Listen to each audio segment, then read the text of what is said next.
చంద్రబాబు హయాంలో ఉద్యమం చేశారు, పవన్ తర్వాత వైసీపీ హయాంలో ఎందుకు కాపుల కోసం ఉద్యమం చేయలేదు పవన్ కళ్యాణ్ మనం ప్రశ్నించారు. అయ్యా, వారు 5 సంవత్సరాల్లో ఎక్కడున్నారో ముందు చెప్పాలి సార్. నన్ను ప్రశ్నించే ముందు చంద్రబాబు నాయుడు గారి పాలనలో 5 ఇయర్స్ ఎక్కడున్నారు, ఏ మడుగులో దాక్కున్నారు ఒకటి అండి.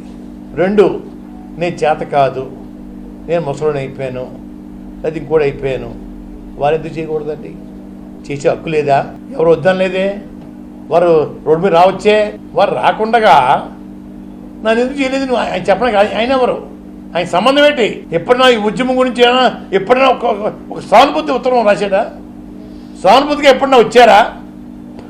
కుటుంబాన్ని, మా కార్యకర్తల్ని, జాతిని అంతా అవమానించినప్పుడు, లాఠీలతో కొట్టినప్పుడు, బూటకాలతో అణిచేసినప్పుడు ఎప్పుడైనా మీరు బయటకు వచ్చారా? ఆ మడుగులో దాక్కుని వేళ మాట్లాడటం బాగోలేదండి. 5 సంవత్సరాలు ఎక్కడున్నారో చెప్పండి, అప్పుడు చెప్తాను నేను. లోకాన్ని తెలీదా 5 సంవత్సరాలు ఎక్కడున్నాడు ఆయనండి? నేను చెప్పాలా? పార్టీ ఆదేశం ఏదన్నా శిరసావిస్తాను సార్. వారికి ఎటువంటి ఇబ్బంది కలగ చేయకూడదు. ఆల్రెడీ క్యాండిడేట్స్ని వారు లిస్ట్ తయారు చేసుకున్నారు. నేను అందులో వారిని డిస్టర్బ్ చేయకూడదు పెట్టుకున్నానండి. వారు ఆదేశిస్తే ఏమైనా చేస్తాను. డిస్కషన్ రాలేదు.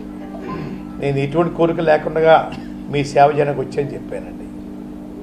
మిమ్మల్ని కానీ హరిరామ జోగారు కానీ ఎవరో కూడా నన్ను ప్రశ్నించకూడదు అనేది మన పవన్ కళ్యాణ్ సభలోనే చెప్పారు. నేరుగా అంటే ఒక పెద్దలను అవమానించినట్టు కాదు, ఒక సామాజిక వర్గానికి చెందిన పెద్దలను అవమానించినట్టే కాదు, అంతమంది సాక్షిగా నన్ను ఎవరు ప్రశ్నించకూడదు, నేను చెప్పినట్టే వినాలి. పవన్ కళ్యాణ్ నన్ను ఎందుకు అడుగుతారు మీరు? నా సంబంధం ఏంటండి? ఆయనకి నాకు సంబంధం ఏంటి చెప్పండి. అసలు సినిమా ఫీల్డ్లో పుట్టింది నేనని చెప్పాను ముందు, రాజకీయాల్లో నేను పుట్టానని చెప్పానండి. నేను కాక మొన్న పుట్టి నన్ను ప్రశ్నించడం ఏంటి? ఆ ప్రశ్న ఏం సమాధానం చెప్పాలండి? చెప్పను. 2019 ముందు మీరు ఒక మాట అన్నారు, రాష్ట్రానికి చంద్రగ్రహణం పట్టిందా, గ్రహణం వీడాలని. 2019 ఎన్నికల తర్వాత గ్రహణం వీడిందా?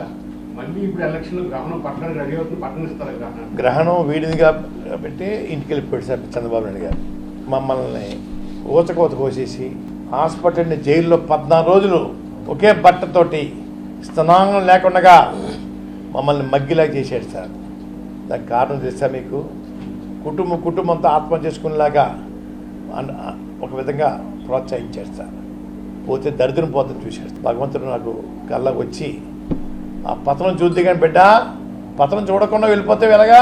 భగవంతుడు నాకు కనపడి ఆత్మహత్యగా చేసుకోకండి, ఆ పతనం చూద్ది కానీ నేను రోజు దేవుడి పట్టణానికి ఏం కోరుకోలేదు సార్. అన్ని పండుగలు ఆపేశాను సార్.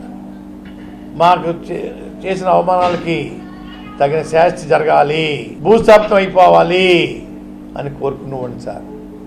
భగవంతుడు అది కనుకరించాడు సార్.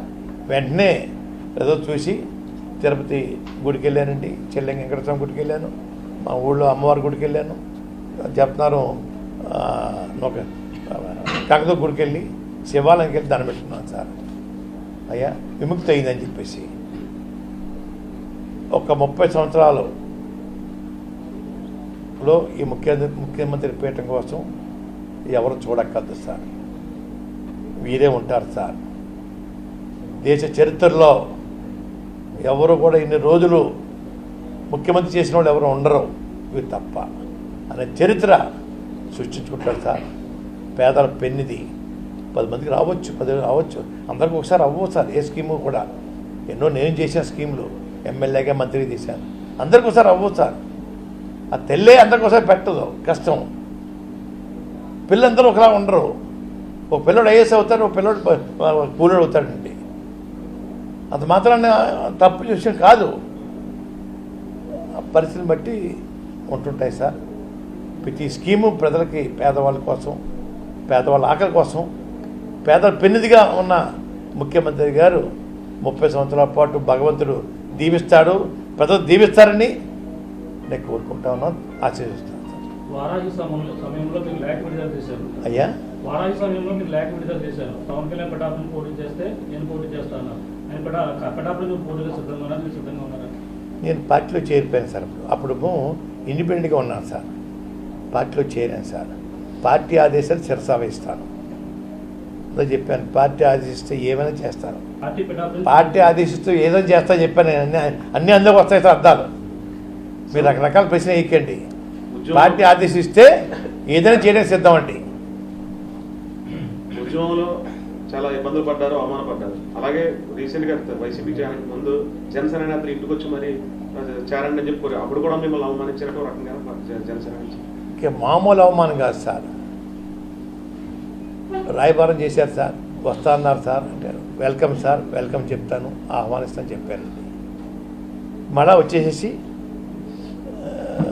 జనవరి 20 తారీఖులోపు వస్తున్నారండి, లేదు అయోధ్యలో వచ్చినా వస్తున్నారండి అని చెప్పడం జరిగింది సార్. 23 వచ్చేసారండి, 24, 25 నేను వెంటనే బొత్స శ్రీని గారు ఫోన్ చేసి, సార్ మీకు నాకు ఉన్న స్నేహం చెడిపోకూడదు. 93లో సార్ 6,000 మందికి వంట వండించాడు సార్ బొత్స శ్రీని గారు. నిన్న మొన్న స్నేహితుడు కాదు సార్ నాకు. మా సైకిల్ ర్యాలీకి 6,000 మందికి భోజనం వండించాడు సార్. అప్పటి నుంచి మా ఇద్దరికి బంధం.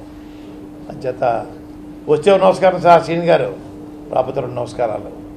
వాళ్ళ పర్మిషన్ కావాలా వాళ్ళకి, బహుశా వచ్చి ఉండవు అని చెప్పడం జరిగింది సార్. అదిగో ఇదిగో అదిగో ఇదిగో అని చెప్పేసి నేను అన్నాను సార్. తర్వాత వాసు గారు ఆయన వచ్చారండి, కలుస్తాను. ఏంటికండి 70-80 సీట్లు పొడి చేయండి, ముఖ్యమంత్రి షేరింగ్ అడగండి, నేను శరీరం దాచుకోకుండా పని చేస్తానని చెప్పాను. 20 సీట్ల కోసం నన్ను ఎందుకు ఆహ్వానిస్తారు? ఎందుకండి దేనికోసం సేవ చేయాలా? మీకు ముఖ్యమంత్రి ఇస్తున్నా చెప్పండి. ఫస్ట్ మీకు ముఖ్యమంత్రి మీకు 2-3 చంద్రబాబు నాయుడు గారు పంచుకుందాం, 70-80 సీట్లు తీసుకోండి అని ఆఫర్ చేసి ఉంటే అప్పుడు చెప్పండి సార్, నేను చేస్తాను. ఇంకోటి కూడా చెప్పాను సార్ వాసు గారికి, అయ్యా వాసు గారు, చంద్రబాబు నాయుడు గారు జైలుకి వెళ్ళిన తర్వాత వారి గ్రాఫ్ పూర్తిగా భూస్థాపితం అయిపోయింది. పవన్ కళ్యాణ్ గారు జైలుకి వెళ్ళి చూసి వచ్చిన తర్వాత బయటకు వచ్చి భరోసా ఇచ్చిన తర్వాత గ్రాఫ్ విపరీతంగా పెరిగిందండి. మీ వల్ల పెరిగింది గ్రాఫ్. చంద్రబాబు నాయుడు గారు ఏం చేయాలా? కళ్యాణ్ గారు జరిగిపోయింది, ఇద్దరు ఆఫ్ పొడి చేసుకుందాం, ముందు మీరు 2 తీసుకోండి, తర్వాత నాకు 3 ఇవ్వండి అయినాయి అడిగి ఉండాలా వాసు గారు? అటువంటి మాట కూడా పొందడానికి మీకు అర్హత లేకుండా పోయిందే. కానీ మీరన్నా అడగా కదా. లేనప్పుడు నేను ఏం చేస్తాను సార్? 20 మంది కోసం ఏం చేస్తాను సార్ సర్వీస్ నేను? అలాగే బీజేపీ వారు అడిగారు సార్, మిథున్ రెడ్డి గారు వస్తున్నారనిపోతే బీజేపీ నుంచి ఫోన్ మీద ఫోను. అయ్యా నేను అన్నానండి, నాకు మా అబ్బాయికి మంచి పదవులు ఏమొద్దు, మా కుటుంబం కోసం కాదు. మీరు 175 సీట్లు పోటీ చేస్తామని చెప్పండి, నేను పనిచేస్తాను. 175 సీట్లకి మంచి హైప్ రావాలంటే చెప్పండి, నేను చెప్తాను. 3 ఒకటి స్టీల్ ప్లాంట్ ప్రభుత్వం ఆధీనంలో ఉంచుకుంటామని చెప్పండి. 2 ప్రత్యేక హోదా ఇవ్వండి. 3 పోలవరం ప్రాజెక్ట్ మేము కేంద్రం టేకప్ చేస్తాం అని చెప్పండి. అది కూడా ప్రధానమంత్రి గారు, హోమ్ మినిస్టర్ అమిత్ షా గారు మన ఆంధ్ర వచ్చి బహిరంగ సభ చెప్పండి, మీకు సర్వీస్ చేస్తాను. 5 సీట్ల కోసం 6 సీట్ల కోసం మీరు త్యాగం చేయకండి, నన్ను లాక్కండి రోడ్డు మీదకి, అన్నీ పొడి చేయండి, నేను శరీరం దర్శకం చేస్తాను. 4వ సైజు కూడా ఇద్దాం అనుకున్నాను సార్, ఇంక వద్దులే అని చెప్పి మానేశాను సార్. వద్దులేండి కాదు సార్, అంటే హైప్ రావడం కోసం సలహాలు ఇద్దామని చెప్పి. స్టీల్ ప్లాంట్ విషయం సార్ ఎవరికి తెలియదు సార్, మీకు కూడా తెలియదు. 76 మంది ఎమ్మెల్యే రాజీనామా చేశారు సార్ రోజుల్లో. అందులో మా తండ్రి గారు ఇండిపెండెంట్ ఎమ్మెల్యే, వారు రాజీనామా చేశారు సార్. ఎంతోమంది ప్రాణత్యాగం చేశారు, ఎంతోమంది రైతులు భూములు దానం చేశారు సార్. 500, 1000 ఇచ్చారు సార్ ఎకరాకి. పేద రైతులండి, దేనికోసం ఇచ్చారు సార్? మా పిల్లలకు ఉద్యోగాలు వస్తాయని చెప్పి ఆశపడి ఇచ్చారు సార్. ఆ రోజుల్లో అమృతరావు గారు ఆమరదర్శి చేస్తే సార్ డైలీ రిలే ఫాస్టింగ్లు ఉండేయండి. మా తండ్రిగా కాక కలెక్టర్ దగ్గర ఒకరోజు నన్ను టెస్ట్లో కూర్చోబెట్టారు సార్ ఆ స్టీల్ ప్లాంట్ కోసం. అటువంటిది ప్రైవేట్ పరం చేస్తుంటే బాధ కలిగి ప్రధానమంత్రిగా కూడా వస్తున్నా సార్ నేను, తప్పండి అయ్యా, ఆలోచించండి అయ్యా, న్యాయం కాదండి అయ్యా,